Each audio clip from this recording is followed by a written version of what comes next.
आज मैं यहां पर नड़ा बेट पर पाकिस्तान सीमा से 30 किलोमीटर दूर एक बहुत बड़ा मल्टीपर्पज पर्यटन केंद्र गुजरात सरकार ने हमारे देश के प्रधानमंत्री नरेंद्र मोदी जी की प्रेरणा से बनाया है। इसका फॉर्मल उद्घाटन करने के लिए आया था।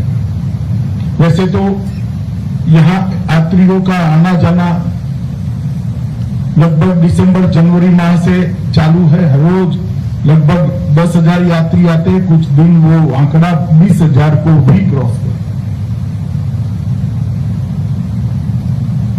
मित्रों, पर्यटन केंद्र क्यों बनाया गया उसके बारे में मैं बाद में आपको बात करूंगा। सबसे पहले मैं बीएसएफ के जवानों को, पूरी बीएसएफ की टीम, चाहे बॉर्डर सिक्योरिटी फोर्स में कुछ भी काम करते हैं, वो सभी को पूरे देश की ओर से बहुत बहुत धन्यवाद और आभार जताने के लिए। और इसको एक प्रकार से नाम तो सैनिक सम्मेलन दिया है, मगर मेरी दृष्टि से एक आभार सम्मेलन है। क्योंकि मैं जानता हूं कोई भी बॉर्डर गार्डिंग फोर्स हो और विशेषकर बीएसएफ, उसका काम कितना कठिन होता है। मैं गुजरात से हूं, कच्छ और बनासकांठा का रेगिस्तान मैंने देखा है। अभी से ही 42 डिग्री 43 डिग्री गर्मी पहुंच चुकी है। रेत की आंधियां, चिलचिलाती गर्मी, हाड़ को थिजा देने वाले ठंडी, ये सब के बीच में अहर्निश एकाग्रता के साथ जीवन पर्यंत कर्तव्य के मंत्र को साकार करते हुए बीएसएफ के जवान देश की 6385 किलोमीटर लंबी सीमा की सुरक्षा करते हैं। और मैं मानता हूं कि देश के अंदर 6-7 साल से, जब से नरेंद्र मोदी जी प्रधानमंत्री बने, देश को दुनिया में सर्वोच्च स्थान पर पहुंचाने की, हर क्षेत्र के अंदर सर्वोच्च स्थान पर पहुंचाने की एक प्रकार से आयोजनबद्ध तरीके से प्रयास हो रहा है। और वो प्रयास सफल इसलिए होगा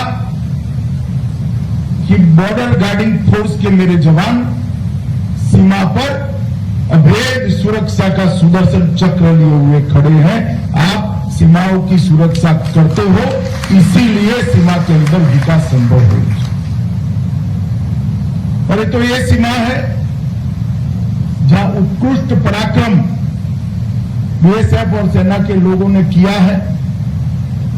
जब लड़ाई हुई, नगर पार करके लगभग 1000 वर्ग किलोमीटर के क्षेत्र को पाकिस्तान से छीनकर विजय का तिरंगा फहराने का काम यहां बॉर्डर सिक्योरिटी को, बहुत लंबे समय तक, जब तक समझौता नहीं हुआ, एडमिनिस्ट्रेशन में भी बीएसएफ लगी रही। और 1965 से बना हुआ है संगठन 25 बटालियनों के साथ 2,65,000 जवानों की नफरी के साथ आज 193 बटालियन और 7 आर्टिलरी रेजिमेंट के साथ।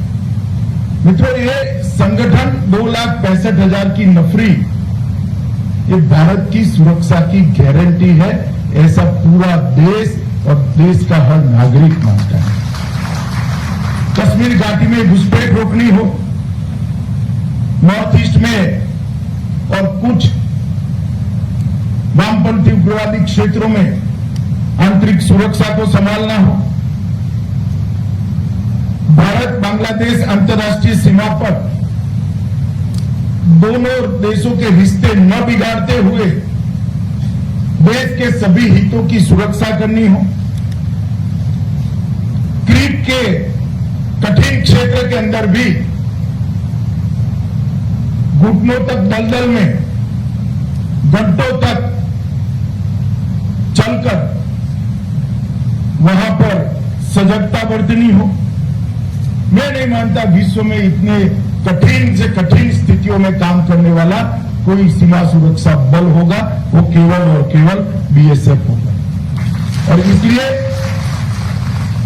ये जो अभी सीमा दर्शन कार्यक्रम बनाया गया है पर्यटन के साथ नडाबेट के अंदर, पर्यटन के उद्देश्य से बना 125 करोड़ रुपए का खर्चा गुजरात सरकार ने इसके अंदर किया है। यहां बीएसएफ की वीर गाथाओं को छोटे छोटे बच्चे देखकर हमारे बॉर्डर गार्डिंग फोर्स के प्रति सम्मान की भावनाओं को संस्कार के रूप में स्वीकार करें, उनका भी मन बने कि देश की सुरक्षा के क्षेत्र में मुझे भी कुछ करना है। हो सकता है वो सीमा सुरक्षा बल से न जुड़े और कोई सीएपीएफ से न जुड़े, सेना में न जाए, मगर देश की सीमाओं के सुरक्षा करने वाले प्रहरी के प्रति उसका सम्मान और संवेदना हमेशा के लिए जागरूक है। गुजरात सरकार अब यह भी आयोजन करने वाली है कि 5वीं से 8वीं कक्षा का पढ़ाई करने वाला हर बच्चा अपने स्कूल के पर्यटन का सेंटर अब एक नडाबेट बनने जा रहा है, जिससे यहां पर बीएसएफ के त्याग, समर्पण, बलिदान, वीरता, ये सबको अपने साथ लेकर वो सिविल सोसाइटी के अंदर जाएगा। जब वो नागरिक बनेगा तब भी उसके जीवन के अंतिम साल तक ये सम्मान बना रहेगा। लोग भी आएंगे रिट्रीट को देखने के लिए। अभी ही 10-10 हजार लोगों की आवाजाही हो रही है। गुजरात सरकार आसपास के क्षेत्र में रहने की सुविधा, होटलों का भी एक अच्छा प्लानिंग करने जा रही है। कम से कम 2 दिन बनासकांठा की सरहद पर गुजरात का हर नागरिक निकाले, तभी जाकर ये सरहद की कठिनाइयों के साथ जुड़ेगा और सरहद को जानने का काम कर पाएगा। मित्रों, मैं ज्यादा लंबा नहीं कहना चाहता, मैं इतना ही कहना चाहता हूं कि नरेंद्र मोदी सरकार ने सभी सीएपीएफ के जवानों की सुविधाएं बढ़े, आपके परिवारों की सुविधाएं बढ़े, इसके लिए भी ढेर सारे कार्यक्रम हाथ में लिए हैं। बहुत डिटेल में मैं इसके बारे में कहना नहीं चाहता। इसके अंदर हेल्थ चेकअप से लेकर हाउसिंग सेटिस्फेक्शन रेशियो से लेकर आपकी ड्यूटी को भी रेशनलाइज करने जा रहे हैं। परंतु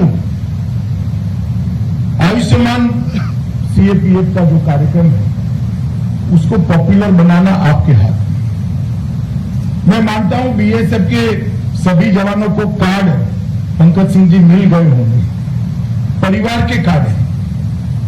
आपके परिवार में भी किसी भी व्यक्ति को कोई भी बीमारी भगवान न करे आती है तो वो कार्ड लेकर अनेक अस्पतालों में जाकर अपना इलाज करा सकता है और कोई कागजी कार्यवाही में पड़ने की जरूरत नहीं। और ये आपकी सुविधा के लिए बना है और ये प्रयोगात्मक है। इसके अंदर ढेर सारे सुधार आपकी कठिनाइयों के देखते हुए आगे करना चाहता हूं। इसलिए मैं आपसे निवेदन करना चाहता हूं कि इसके ऑपरेशनल दिक्कतें, टीचिंग प्रॉब्लम, शुरुआती दिक्कतें अगर कोई भी आपके ध्यान पर आती है तो निसंकोच डीजी बीएसएफ को लिखे और डीजी बीएसएफ भी इसको संकलित कर ये पूरी योजना को जीरो कठिनाई वाली योजना बनाने की दिशा में भारत सरकार का सहयोग करें।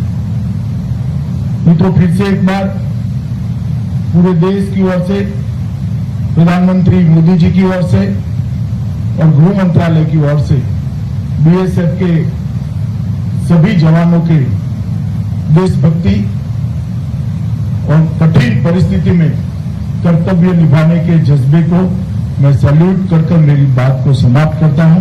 आज खाना भी आप लोगों के साथ खाना है, तो मुझे भी बहुत आनंद आएगा और आप लोगों को मिलने का मौका दिया, इसलिए डीजी बीएसएफ का भी बहुत बहुत धन्यवाद करना चाहता हूं। वंदे मातरम। स्नेह व सम्मान के लिए बहुत बहुत धन्यवाद महोदय। और अब समय है महानिदेशक सीमा सुरक्षा बल श्री पंकज कुमार सिंह द्वारा समस्त सीमा प्रहरियों की ओर से माननीय मुख्य अतिथि महोदय सहित मंच पर विराजमान विशिष्ट अतिथिगणों को स्मृति चिन्ह भेंट करने का। इस क्रम में सर्वप्रथम आदरणीय मुख्य अतिथि महोदय श्री अमित शाह जी के सम्मानित